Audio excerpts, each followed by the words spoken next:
Hi guys, welcome back to my channel. તો આજે આપણે બનાવવાના છે દૂધીના કોફતા. તો ચોમાસામાં તો દૂધી હેલ્ધી જ હોય છે.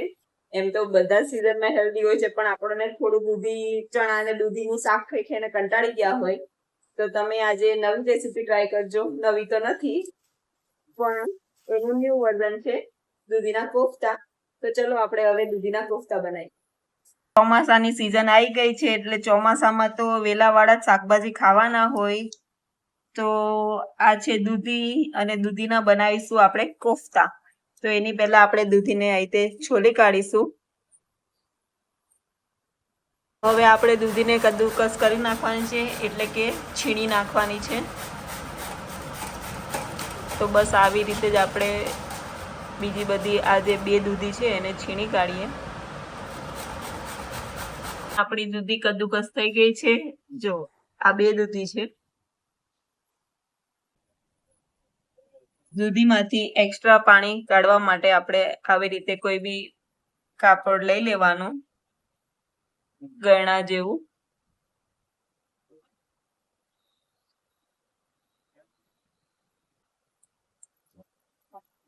તો આની મદદથી આપણે એમાંથી એક્સ્ટ્રા વોટર આપણે એક્સટ્રેક્ટ કરી દઈશું, એટલે કે વધારાનું પાણી એમાંથી નીચોડી કાઢીશું.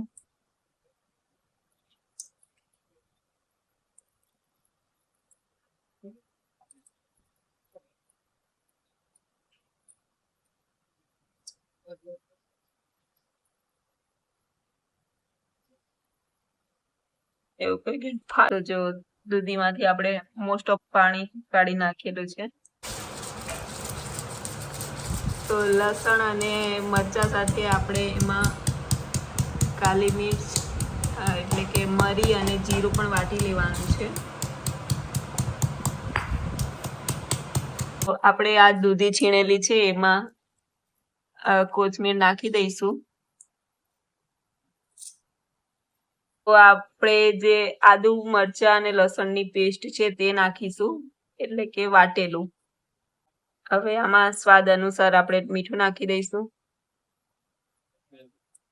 હવે આપણે થોડો ગરમ મસાલો નાખીશું, એમાં થોડી હળદર અને આ છે આપણું કશ્મીરી મિર્ચ. હવે આપણે આમાં તમે ધાણા જીરું પાવડર બી નાખી શકો છો.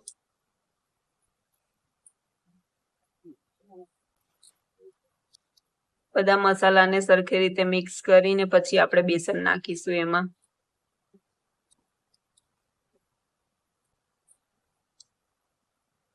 હવે આમાં આપણે થોડું થોડું કરીને બેસન ઉમેરવાનું છે, જેમ જેમ જરૂરિયાત પડે એ રીતે.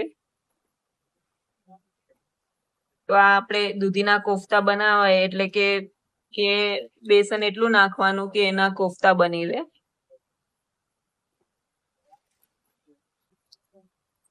એટલે કોફતા સારી રીતે બાઇન્ડ થાય એની માટે આપણે બેસન થોડું થોડું જ ઉમેરતા રહેવાનું છે.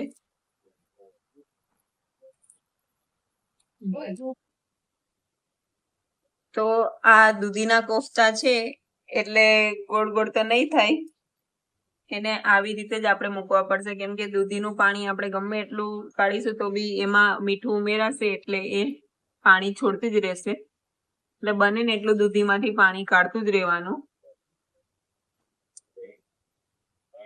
અને હવે આપણે કોફતાને ફ્રાય કરી લઈશું.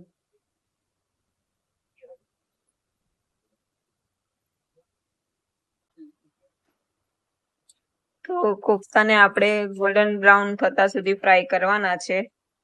અને હાઈ ફ્લેમ અમે લોકોએ ગેસની રાખી છે, કેમ કે અમારે રસોડામાં પંખો ચાલે છે. એટલે જો આવી રીતે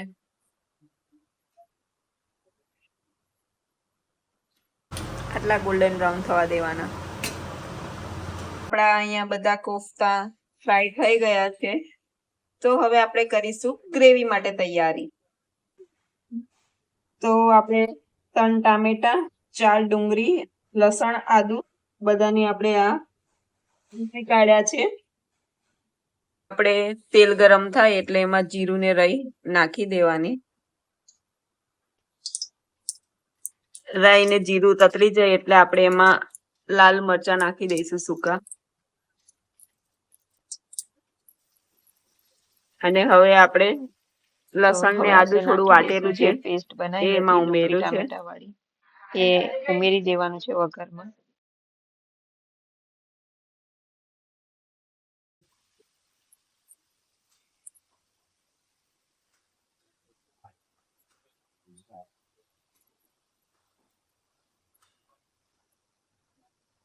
હવે નાખીશું એમાં કશ્મીરી મિર્ચ, થોડી વધારે જ નાખીશું એટલે કલર સારો લાગે.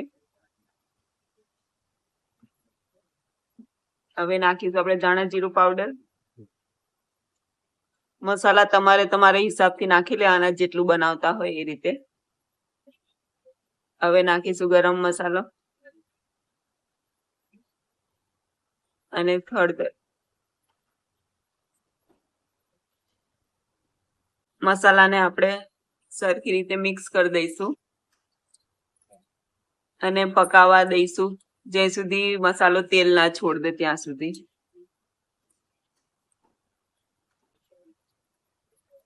આમાં સ્વાદ અનુસાર મીઠું નાખી દીધું છે આપણે. તો હવે આપણે આમાં થોડું પાણી ઉમેરીશું. તો આપણે અહીંયા 1 ગ્લાસ જેટલું પાણી નાખી દીધેલું છે. હવે આને થોડું એક બોઇલ આવે ત્યાં સુધી આપણે એને ઉકાળીશું.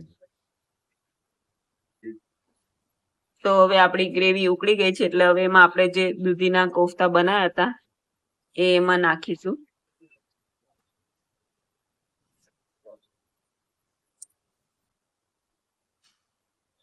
તો આમાં આપણે બધા કોફતા ઉમેરી દીધા છે.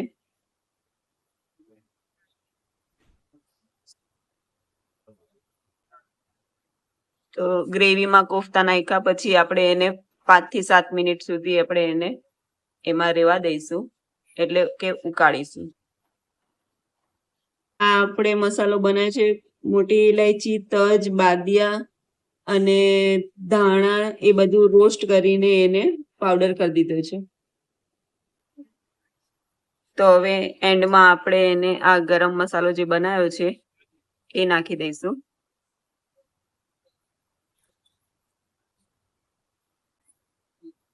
લાસ્ટમાં આપણે આમાં ફ્રેશ ધાણા નાખી દીધા છે. તો બસ આ તૈયાર થઈ ગયો છે આપણા દૂધીના કોફતા. તો જોયું ને તમે, ચોમાસામાં તો દૂધી ખાવી જરૂરી જ છે. તો દૂધીને આ વર્ઝનમાં હવે ખાવામાં વધારે ટેસ્ટી લાગશે. તો તમે પણ ઘરે જરૂરથી ટ્રાય કરજો. વિડીયો ગમ્યો હોય તો લાઈક, શેર અને સબસ્ક્રાઇબ જરૂરથી કરી દેજો. Bye bye.